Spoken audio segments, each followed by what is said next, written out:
Hey guys, what's going on? It's Brad, and today, I need to start a new game. I I picked a fight with something I shouldn't have, and I actually lost. Uh, I got absolutely crushed. So I think this is as good a time as any to do another guide of sorts. For this one in particular, I'm going to be splitting it up into two different videos. The first one is going to be for newer players to get a feel for the game. Just get you into the game and get you rolling. The second video, which is going to come out later, is going to be for the more advanced people. People who have already maybe played a game or two and just want to know how to best optimize your playstyle. So, without further ado, let's roll on over to a new game. Now, I have built a lot of star systems. Every one of these that has the Empire spawning allowed symbol here, that is one that I have built. All of these ones down here are just the pre-gen ones. They're actually pretty decent. But I'm going to show you how to build an Empire from scratch. You come up here to create new. Boom.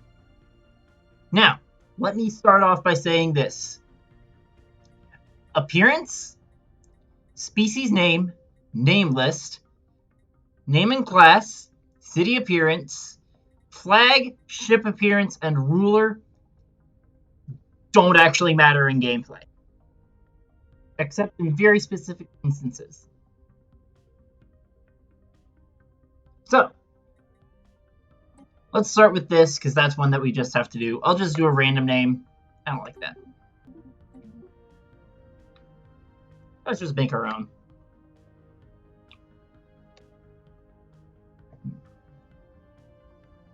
We are humans.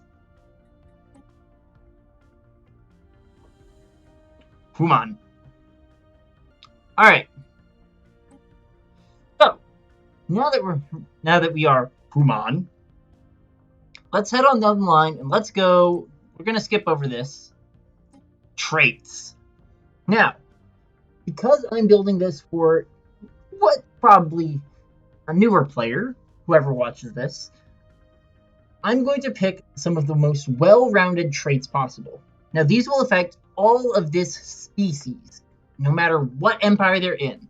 However, you only start with this one species when you start the game. So over here we have all of this stuff on the... These are the traits that we can get.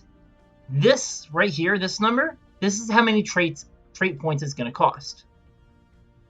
We only have 2 trait points. Green traits are good, and red traits are bad. But red traits also give you points back. There are also special traits, like extremely adaptive, which have a ridiculous cost of 4, but they are way more powerful than some of their other things. For example, strong and very strong. Very strong is triple the cost, but it has double what strong normally is. So, what would I pick for someone who hasn't started yet? First of all, take adaptive. Adaptive costs 2 points. However, it also increases planet habitability by 10%. This means that you will take less penalties from settling on foreign worlds. And when you consider that all you're doing is settling foreign worlds, this is a huge boost. Now, I don't want it to be just adaptive, but I'm out of trait points. So, let's pick a negative trait. One that's not going to affect us too much, but we don't want it to be too bad. Let's pick deviant. Deviant means that whatever our governing ethics are, the people will sort of wander away. This can affect you later on in the game when you have factions. However, at the very beginning, it's not going to do too much. It might affect your happiness and stability a bit, but it's not going to be too terrible. So this gives us -1 points, and we have 1 left. So let's go ahead and let's pick something nice and useful.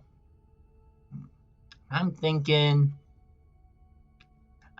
we're gonna pick. What are we gonna pick? Let's pick Enduring. Enduring is another fantastic one, as it makes all of these people live longer. Having your people live longer means that you won't be spending quite as much on buying new leaders when they die. It means that you're just generally going to be spending less. Additionally, your leaders will also get more XP and be a higher level, meaning you get more boost from them. It's honestly pretty great. I'm satisfied with this. We have Adaptive, so we're pretty good, so we can settle foreign worlds easier. We have Enduring, so our leaders will become better over time. But our people are going to be a bit less happy with us. I like this. These are very good starting traits.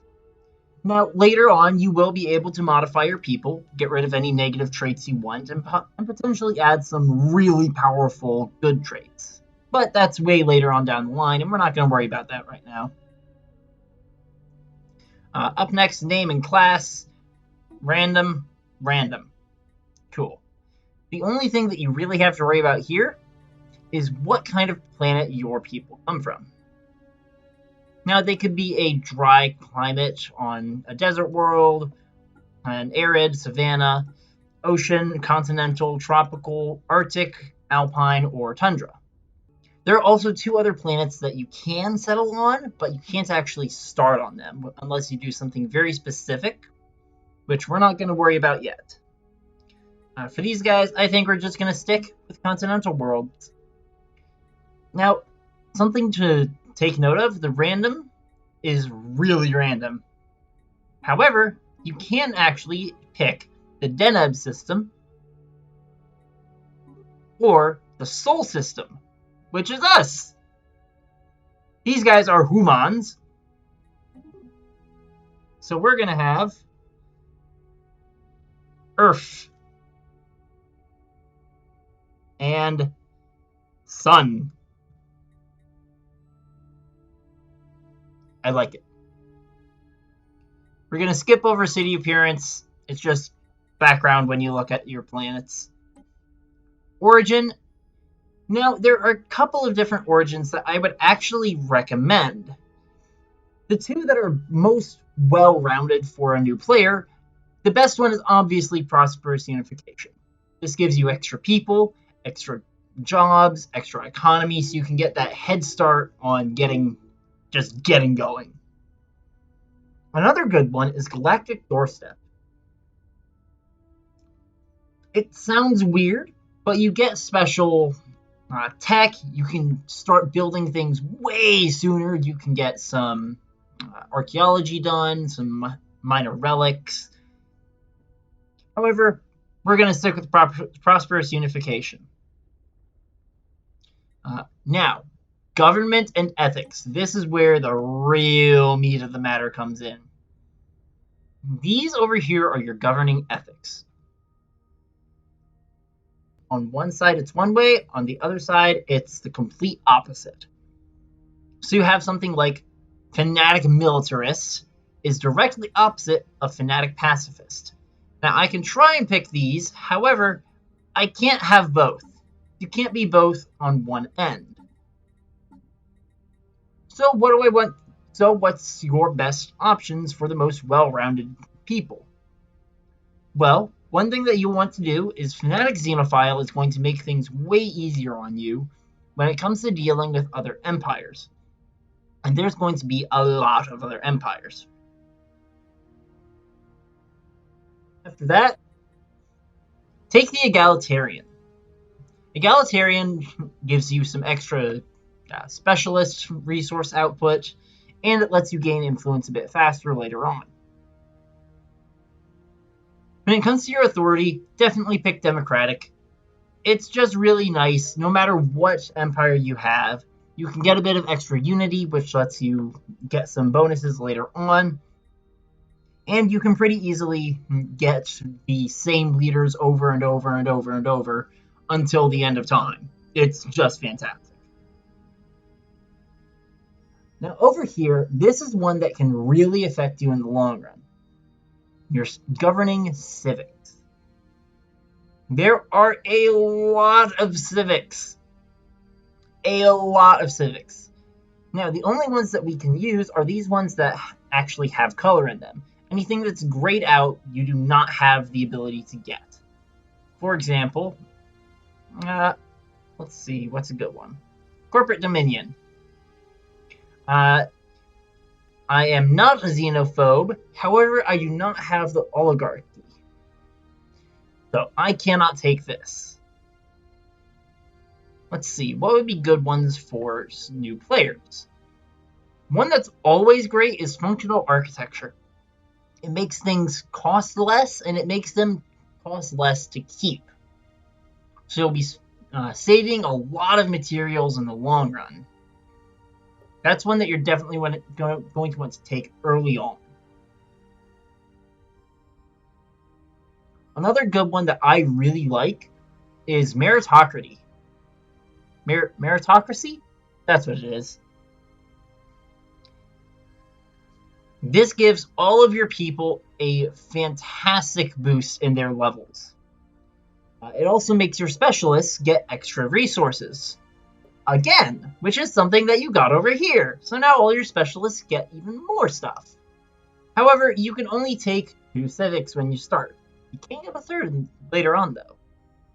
And a really good one is Shadow Council, which makes all of your rulers, who already give you tons of materials, give you even more. Empire name? Let's see here.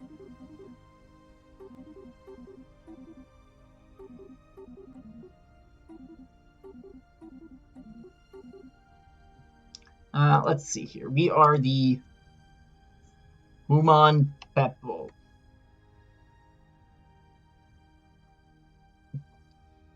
Yeah. Flag. We can, of course, take the Earth flag. You can design your flag however you want. You've got all these different shapes you can choose from. You got all the colors in the world. There's a ton of designs you could have on there. Of course, we are from Earth. So I think that we ought to have some blue and some green right there. Let's switch it around. I like that better. It looks good. Now, primary color will be what your empire's bulk is. The secondary color will determine the color of your border. So everything inside my border will be this color of green, but my borders themselves will be blue. Ship appearance, again, like city appearance, it doesn't really affect gameplay. Oh, it even outright says, I didn't realize that, this has no effect on gameplay.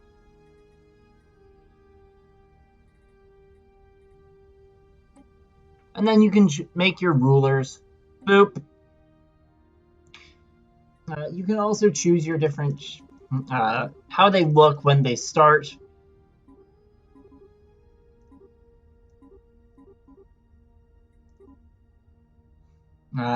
If your species has a color variant, let's see here. What's a good one? I believe it's these ones?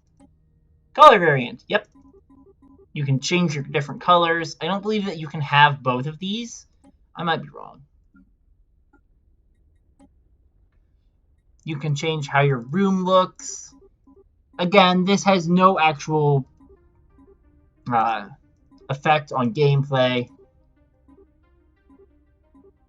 It's just for looks.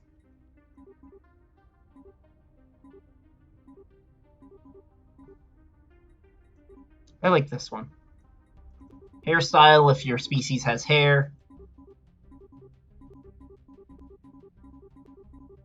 Goodness. Boop. And then you can change the different clothes if they wear clothes. Again, oh wait, that's a bad example. They have clothes. These guys, they don't have clothing. So, that's how you build your species. That's how you build an empire. Let's go ahead and click on next, and this gives you a very brief overview of your entire people. You have humans. You've got your traits listed right here. You've got your government right here. You've got your civics. You have your governing ethics. You have your ship appearance, and of course you have your origin. So what you'll want to do then is you come down here and you click save. And now you know how to build an empire. You can then click done and go straight into a game. However, I'm not going to use these guys. I have a different empire to build. So yeah, if you like this one, like, subscribe, and be sure to check out the one that comes out after this, which is going to be for you people that actually have played a game of this before. And I'll show you guys how to specialize and fine-tune an empire to fill a very specific role. So yeah, see you then.